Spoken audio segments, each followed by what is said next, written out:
ఇది అంతకు మించి ఏమీ లేదు దీంట్లో. మేము ఈ డిఆర్సీలో ప్రధానంగా మేమందరం కూడా ఒకే మాటగా లేవనెత్తిన అంశము, గడిచిన కొన్ని రోజులుగా రాయలసీమ ఎత్తిపోతల పథకానికి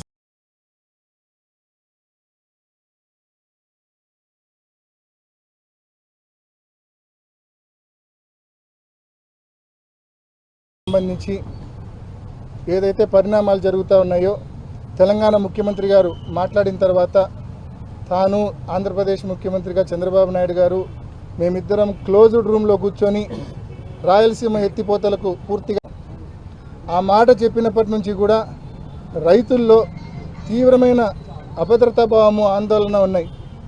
రైతుల అభద్రతాభావము, రైతుల ఆందోళనను డిఆర్సీ ద్వారా ప్రభుత్వం దృష్టికి తీసుకెళ్లేందుకే మేమందరం వచ్చాం. మరి ముఖ్యంగా ఈరోజు మాకు ఎటువంటి అసలు ఏమాత్రం కూడా మా వాదన వినే పరిస్థితి కూడా అక్కడ కనిపించలేదు. ఈరోజు ప్రతి రైతులో కూడా ఆందోళన ఉంది. వర్షాలు బాగా పడినప్పుడు, శ్రీశైలంలో ఫ్లడ్ డేస్ ఎక్కువ ఉన్నప్పుడు తెలంగాణ పవర్ జనరేట్ చేసిన, తెలంగాణ ఎత్తిపోతల పథకాల్లో నీళ్లు ఎత్తిపోసుకున్న మనం గ్రావిటీ ద్వారా తీసుకోవచ్చు. ఏది వర్షాలు బాగా పడినప్పుడు, ఫ్లడ్ డేస్ దాదాపు 150-180 రోజులు ఫ్లడ్ డేస్ ఉన్నప్పుడు ఇది సాధ్యం. కానీ ఫ్లడ్ డేస్ తక్కువ ఉన్నప్పుడు మన పరిస్థితి చాలా ఘోరంగా ఉంటుంది.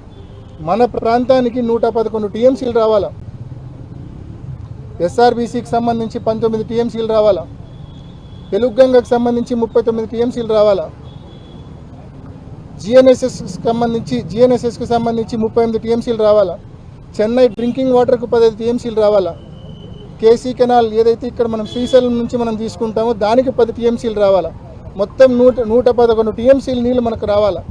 మొత్తం కేసీ కెనాల్ రైతాంగం, జిఎన్ఎస్ఎస్ కింద ఆయకట్టు రైతాంగం, తెలుగుగంగ ఆయకట్టు అంటే బ్రహ్మం సాగరు, SR1, SR2 రైతాంగం, ఇన్ని లక్షల మంది రైతులు వీటి మీద ఆధారపడి ఉన్నారు. మరి ఇంత పెద్ద అంశాన్ని ఏమాత్రం అంటే మేము చర్చ మొదలు పెడితే 2 నిమిషాలు మా వాదన వింటనే రివర్స్ ఎదురుదాడికి మళ్ళా మేము సమాధానం ఇస్తే డైవర్షన్. కేవలం ఎదురుదాడి, డైవర్షన్ తప్ప ఏమీ లేదు ఇక్కడ. ఏ సమస్యలు ఏవనెత్తినా ఇంతే. మరి ఈ డిఆర్సీ మీటింగ్లు ఎందుకో మరి అర్థం కాని పరిస్థితి. మరి ఇవాళ కూడా రైతుల తరపున రైతులు ఏదైతే ఆందోళన పడుతూ ఉన్నారో, ఓ పక్క తెలంగాణ పవర్ జనరేషన్ అనే పేరుతో నీళ్లు కిందికి వదులుతూ ఉంది, ఓ పక్క పాలమూరు రంగారెడ్డి దిండి ఎత్తిపోతల నుంచి వాటరు రోజుకు 3 టీఎంసీలు పంప్ చేస్తే 5-6 టీఎంసీలు వచ్చే ఫ్లడ్ ప్రతిరోజు తెలంగాణ ప్రాంతానికే పోతే ఎప్పుడు నీళ్లు 880 లెవెల్కి రావాలా, ఎప్పుడు 854 లెవెల్కి రావాలా, ఎప్పుడు మన ప్రాంతానికి నీళ్లు రావాలా? 854 అడుగులు పైకి పోతేనే కదా మనకు కనీసం 7000 క్యూసెక్లన్నా వచ్చేది. ఈ ప్రాబ్లం దృష్టిలో పెట్టుకొని గతంలో దివంగత ముఖ్యమంత్రి డాక్టర్ వైఎస్ రాజశేఖర రెడ్డి గారు పోతిరెడ్డిపాడు 11,000 ఉంటే సరిపోదు, ఫ్లడ్ బాగా ఉన్నప్పుడు శ్రీశైలంలో 880 ఫీట్ లెవెల్ ఉన్నప్పుడు పెద్ద ఎత్తున నీళ్లు డ్రా చేసుకోవాలా అని చెప్పి పోతిరెడ్డిపాడు హెడ్ రెగ్యులేటర్ను 44,000 క్యూసెక్లకు ఆనాడు రాజశేఖర రెడ్డి గారు పెంచి ఒక గొప్ప నిర్ణయం తీసుకున్నారు. ఆ నిర్ణయం వల్లనే ఫ్లడ్ డేస్ బాగా ఉన్నప్పుడు మనం పెద్ద ఎత్తున మన ప్రాంతానికి నీళ్లు తీసుకోగలుగుతూ ఉన్నాం. ఆ తర్వాత జగన్మోహన్ రెడ్డి గారు వచ్చిన తర్వాత మారిన పరిస్థితుల దృష్ట్యా ఒక పక్క తెలంగాణ ప్రభుత్వము వాళ్ళ రాష్ట్రం ఏర్పడిన తర్వాత ఇష్టం వచ్చినట్టు పవర్ జనరేట్ చేస్తూ ఉంది. ఆ గతంలో ఒకే రాష్ట్రం ఒకే మాట, ఇప్పుడు రాష్ట్రాలు 2 అయిపోయిన తర్వాత తెలంగాణ ప్రభుత్వం వాళ్ళ ఇష్టం వచ్చినట్టు వాళ్ళు పవర్ జనరేషన్ చేస్తూ ఉన్నారు. వాళ్ళ ఇష్టం వచ్చినట్టు వాళ్ళు లెఫ్ట్ కెనాల్ నుంచి మరి ఎత్తిపోతల పథకాలు నిర్మించుకుంటూ పోతూ ఉన్నారు. మరి అదే జరిగితే మనకు హక్కుగా రావాల్సిన నీళ్లు, మనకు అలొకేషన్ చేయబడ్డ 111 టీఎంసీల నీళ్లు మనం డ్రా చేసుకోవడం అనేది అసాధ్యమైన పరిస్థితి వస్తుంది. కాబట్టి చదరంగంలో ఎత్తుకు పై ఎత్తు ఎలా వేస్తారో తెలంగాణ ప్రభుత్వం ఎత్తులకు పై ఎత్తు జగన్మోహన్ రెడ్డి గారు వేసి వాళ్ళ అనుమతులు లేకుండా ప్రాజెక్టులు ఏ రకంగా ముబ్బడిగా కట్టి నీళ్లు ఎత్తిపోసే ప్రయత్నం చేశారో మనం కూడా రాయలసీమ ఎత్తిపోతల పథకం ద్వారా రోజుకు 3 టీఎంసీల నీళ్లు 800 అడుగుల్లోనే రోజుకు 3 టీఎంసీల నీళ్లు తీసుకొని తద్వారా మన ప్రాంత రైతాంగం యొక్క ఇంట్రెస్ట్ను, మన ప్రాంత వ్యవసాయాన్ని ప్రొటెక్ట్ చేయాలని చెప్పి జగన్మోహన్ రెడ్డి గారు 2020లో దాదాపు ఆ ప్రాజెక్టు మొదలుపెట్టి ఎన్ని ఇబ్బందులు వచ్చినా దాదాపు 950 కోట్ల రూపాయలు ఆ ప్రాజెక్టు కోసం ఖర్చు కూడా చేయడం జరిగింది. మేము ఇవాళ డిఆర్సీ మీటింగ్లో అడిగింది ఒకటే, మీరేం చేసినారు అని చెప్పి మమ్మల్ని క్వశ్చన్ చేసినారు వాళ్ళు. మేము ఒకటే చెప్పినాం, జగన్మోహన్ రెడ్డి గారు ఈ ప్రాజెక్టు యొక్క ఉద్దేశం ఎక్స్ప్లెయిన్ చేసిన తర్వాత ఈ ప్రాజెక్టు కోసము ఈ పునాదిరాయి వేసిన తర్వాత 950 కోట్ల రూపాయలు మేము ఏం చేసినాము, ఈ నుంచి మీరు ముందుకు తీసుకెళ్ళండి, ఆ దిశగా మాకు స్పష్టమైన హామీ ఇవ్వండి ప్రభుత్వం తరపున అంటే ఆ హామీ మాత్రం ఇవ్వరు. కేవలం ఎదురుదాడి, కేవలం డైవర్షను. రాయలసీమ ఎత్తిపోతల పథకాన్ని ముందుకు తీసుకెళ్తామన్న హామీ మాత్రం ఈ ప్రభుత్వం ఇవ్వని పరిస్థితి. నిన్నటి దినాన సాక్షాత్తు మరి మంత్రి గారు, ఇరిగేషన్ మంత్రి గారు చెప్తా ఉన్నారు ఈ ప్రాజెక్టే నిరుపయోగమని. ఆయనకు బుర్ర ఆడుందామని నాకైతే తెలియదు, కానీ ఈ ప్రాజెక్టే నిరుపయోగం అంట. ఆల్రెడీ 798 ఫీట్లో ముచ్చుమర్రు ఉంది కదా అంటాడు. 798 ఫీట్లో ముచ్చుమర్రు నుంచి మనం డ్రా చేసేది ఎంత? 1000 క్యూసెక్కులు. రాయలసీమ ఎత్తిపోతల పథకం ద్వారా మనం డ్రా చేయబోయేది ఎంత? 33,000 క్యూసెక్కులు, రోజుకు 3 టీఎంసీలు. మరి ఆయనకు దీనికి దానికి తేడా తెలియకుండా ఇరిగేషన్ మంత్రి మాట్లాడుతున్నారంటే నిజంగా మరి ఇంత గొప్పలను చంద్రబాబు నాయుడు గారు ఇరిగేషన్ మంత్రిగా పెట్టడం జరిగింది. మరి తప్పకుండా ఈ ప్రభుత్వాన్ని మరి రాబోయే రోజుల్లో వైఎస్ఆర్ కాంగ్రెస్ పార్టీ తరఫున ఉధృతంగా ప్రశ్నిస్తాం. తప్పకుండా ఈ రాయలసీమ ఎత్తిపోతల పథకం విషయంలో ఈ ప్రభుత్వం ముందుకొచ్చి నిర్మాణం పనులు మళ్ళా చేపట్టే వరకు, చేసిన పనులను మళ్ళా ముందుకు తీసుకెళ్లే వరకు తప్పకుండా వైఎస్ఆర్ కాంగ్రెస్ పార్టీ ఆధ్వర్యంలో ఈ ప్రాంత ప్రజా ప్రతినిధులము, ఈ ప్రాంత వైఎస్ఆర్ కాంగ్రెస్ పార్టీ కార్యకర్తలు, నాయకులు అందరం కూడా కంకణబద్దులై ఈ ప్రభుత్వాన్ని నిలదీసి ముందుకు తీసుకెళ్లే విధంగా మేము కృషి చేస్తామని తెలియజేస్తా ఉన్నాం. పార్టీ ప్రధానంగా చేస్తున్న ఆరోపణ ఏంటంటే గత ప్రభుత్వ హయాంలో ఏదైతే ఎత్తిపోతల పథకం ఉందో దానికి సరైన అనుమతులు తీసుకోవడంలో ఆగిపోయింది, మా వల్ల కాదనే బలమైన వాదన వినిపిస్తుంది. ఇప్పుడు ఒకటే తెలంగాణ ప్రభుత్వం ఒక పక్క పాలమూరు ఎత్తిపోతలు ఎటువంటి అనుమతులు లేకుండా కడతా ఉంది, దిండి ఎత్తిపోతలు ఎటువంటి అనుమతులు లేకుండా కట్టుకుంటూ పోతా ఉన్నారు. ఒక పక్క పవర్ జనరేషన్ చేసుకుంటూ పోతా ఉన్నారు. వాళ్ళ అనుమతులు లేకుండా రోజుకు 3-4 టీఎంసీలు అనుమతులు లేని ప్రాజెక్టుల నుంచి డ్రా చేసే పరిస్థితుల్లో ఉండి ఆ రోజు మనం ఏం మాట్లాడినా అరణ్య నిరోధన అవుతుంది కదా. కాబట్టి మనం కూడా రాయలసీమ ఎత్తిపోతల పథకాలు టిట్ ఫర్ టాట్ అంతే.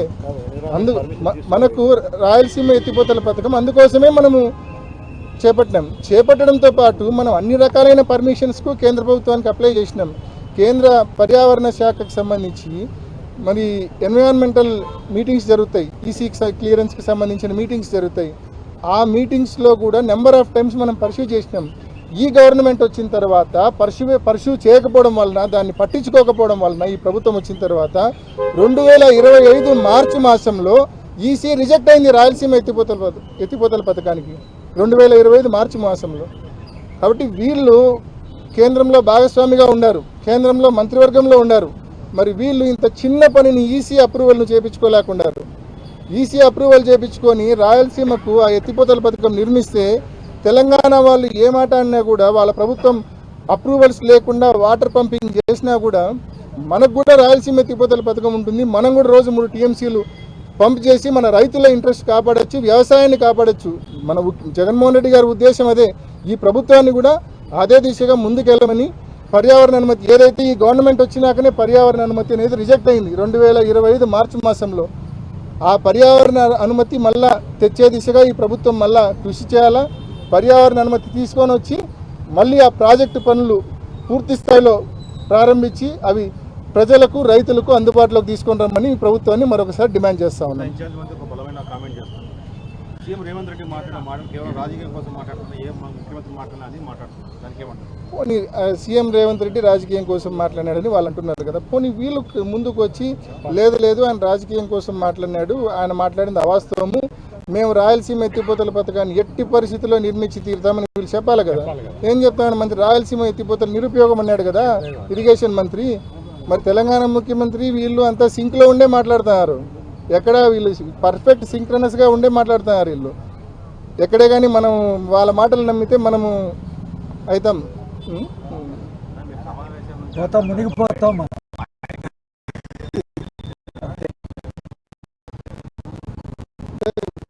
దీనికి నిరసనగా అంటే మేము ఎంతసేపు ప్రశ్నించినా కూడా వాళ్ళ నుంచి మాకు స్పష్టమైన హామీ రాకపోగా కేవలం ఎదురుదాడి, కేవలం డైవర్షను.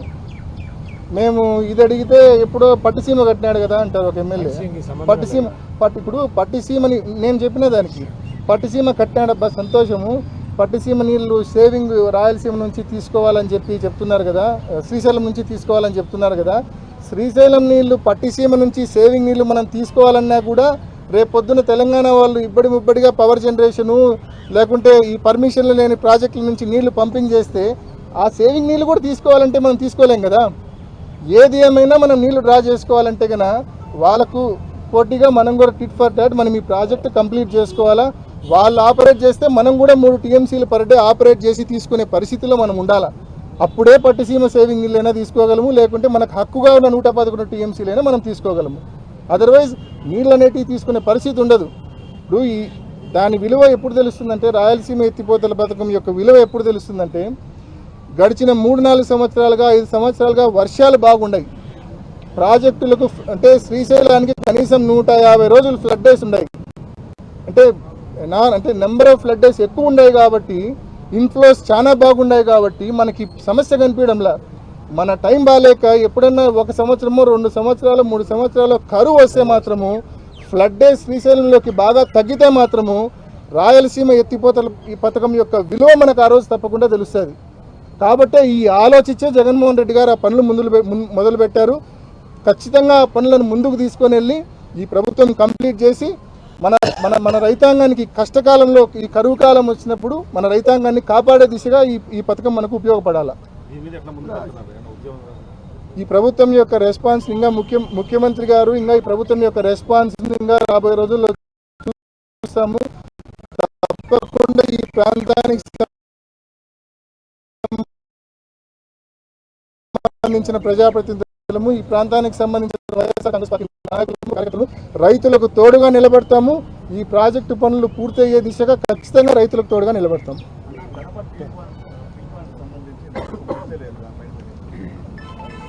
కడప స్టీల్ ప్లాంట్కి సంబంధించి జేఎస్డబ్ల్యూ వాళ్ళు ముందుకు వచ్చినారు టేకప్ చేస్తామని చెప్పి. మన ప్రీవియస్ గవర్నమెంట్లోనే ముందుకు వచ్చినారు. వాళ్ళు ఎంఓయూస్ చేసుకున్నారు. ఏపీ హైగ్రేడ్ స్టీల్ కార్పొరేషన్ పేరుతో ఉన్నింది. దానికి యాక్చువల్గా ఏపీఎండిసి ద్వారా లీజులు కూడా ఇప్పించాలని ప్రయత్నం చేసినాం. ఈ AP high grade steel corporation JSW MoU చేసుకొని పర్యావరణ అనుమతులు కూడా జగన్మోహన్ రెడ్డి గారి ప్రభుత్వంలోనే వాటికి ఇప్పించడం జరిగింది. ఈ గవర్నమెంట్ వచ్చినాక కూడా లాస్ట్ 1.5 ఇయర్గా మొదలవుతాయి అంటారు, కానీ అబ్నార్మల్ డిలే జరుగుతూ ఉంది. వాళ్ళ బోర్డులో కూడా అప్రూవల్ జరిగింది ఎప్పుడు మన గవర్నమెంట్ ఉండగానే. కానీ తప్పకుండా ఆ పనులు కూడా ముందుకు తీసుకెళ్లాల్సిందిగా ఈ ప్రభుత్వాన్ని మనవి చేస్తూ ఉన్నాం. కేవలం రాయలసీమ ఎత్తిపోతల పథకం లోపల జరిగిన వాగ్వాదం అంతా కూడా మేము మాట్లాడినప్పుడు ఎక్కడే కానీ మేము రాజకీయాలు తీయాల. మేము కేవలం రైతుల్లో ఒక అభద్రతా భావం ఉంది, రైతుల్లో ఒక ఆందోళన ఉంది. నిజంగా తెలంగాణ ప్రభుత్వము పాలమూరు రంగారెడ్డి కట్టి వాటర్ పంపింగ్ స్టార్ట్ చేసేస్తే ఇప్పటికే వాళ్ళు పవర్ జనరేషన్ చేసినప్పుడు మనకు నీళ్లు డ్రా చేసుకోవడానికి లేవు. వాళ్ళు పాలమూరు రంగారెడ్డి దిండి పూర్తి స్థాయిలో ఆ 2 ఎత్తిపోతల పథకాలు ఆపరేట్ చేస్తే మన ప్రాంతానికి నీళ్ళు వచ్చే ప్రమాదం నీళ్లు రాకుండా ఉండే ప్రమాదం ఉంది. పూర్తిగా నష్టపోతాము అని రైతుల్లో ఒక ఆందోళన ఉంది. కాబట్టి తప్పకుండా మీరు ఒక స్పష్టమైన హామీ ఇవ్వండి, రాయలసీమ ఎత్తిపోతల పథకాన్ని కంప్లీట్ చేస్తామని చెప్పి అడిగితే వాళ్ళు బనకచెర్ల అంటారు. బనకచెర్ల 80,000 కోట్లు. ఎంత? 80,000 కోట్లు బనకచెర్ల. దాని ప్రాజెక్ట్ కాస్ట్. పోలవరము 40,000 50,000 కోట్లు ఉండే పోలవరం గురించి మనము 20 ఏళ్ళ నుంచి మాట్లాడుకుంటున్నాం. బనకచెర్లు అంటే 80,000 కోట్లు. ఇంకా ఆ ప్రాజెక్ట్ అంటే 50 ఏళ్ళు కడుతుంది. అంటే ఈ 50 ఏళ్ళ లోపల ఈ ప్రాంతంలో రైతు అనేవాడు ఎవడు మిగిలి ఉండాలి కదా. మేము కనీసము తెలంగాణ వాడు ఇబ్బడి ముబ్బడిగా నీళ్లు దోచేస్తా అన్నప్పుడు ఈ ప్రాంతంలో రైతు అనేవాడు ఉండాలి కదా ఆ టయానికి, 50 ఏళ్ళకి ఆ ప్రాజెక్ట్ అయిపోయే టయానికి. కాబట్టి నీడ్ ఆఫ్ ద అవర్ ఈరోజు ఈ సమస్య మనం గట్టెక్కించగలిగేది రాయలసీమ ఎత్తిపోతల పథకం మాత్రమే. రాయలసీమ ఎత్తిపోతల పథకం మీద బీటెక్ రవి రాజకీయ వ్యాఖ్యలు చేయడాన్ని ఎలా ఆయన ధారవాడ నుంచి ప్రముఖ ఇంజనీర్ బీటెక్ రవిన ఆయనకు పొద్దుపోదండి. ఆయన రోజు ఏదో ఒకటి మాట్లాడింది, ఆయనకు పొద్దుపోదు. ఇప్పుడు ఇంత పెద్ద ఇష్యూలో ఆయన గురించి ఎందుకు, ఇంత మేజర్ ఇష్యూ నడుస్తానప్పుడు ఆయన గురించి ఎందుకు అనవసరం? మన అష్యూర్డ్ వాటర్ మనం తీసుకోవాలంటే లెవెల్స్ పర్మిట్ చేయాలి కదా. 854 లెవెల్ వస్తేనే మనకు కనీసం 7,000 వస్తాయి. 880 లెవెల్కి పోతే మనకు 44,000 క్యూసెక్ లెవెల్లోనే 800 ఫీట్ లెవెల్లోనే శ్రీశైలం నుంచి తెలంగాణ వాడు పవర్ జనరేషన్ స్టార్ట్ చేసి శ్రీశైలం నుంచి తెలంగాణ ప్రభుత్వము పాలమూరు రంగారెడ్డి దిండి ఎత్తిపోతల పథకం కింద నీళ్లు ఎత్తిపోస్తే ఎప్పుడు 854 లెవెల్కి నీళ్ళు వస్తాయి, ఎప్పుడు 880 లెవెల్కి నీళ్ళు వస్తాయి, ఎప్పుడు మన ప్రాంతానికి మన అష్యూర్డ్ వాటర్ 111 టీఎంసీలు వస్తాయి. కాబట్టి మనం కూడా 800 అడుగుల్లోనే నీళ్ళు ఎత్తిపోయాలంటే రాయలసీమ ఎత్తిపోతల పథకం మాత్రమే మనకు శరణ్యము. ఇది కాన్సెప్ట్.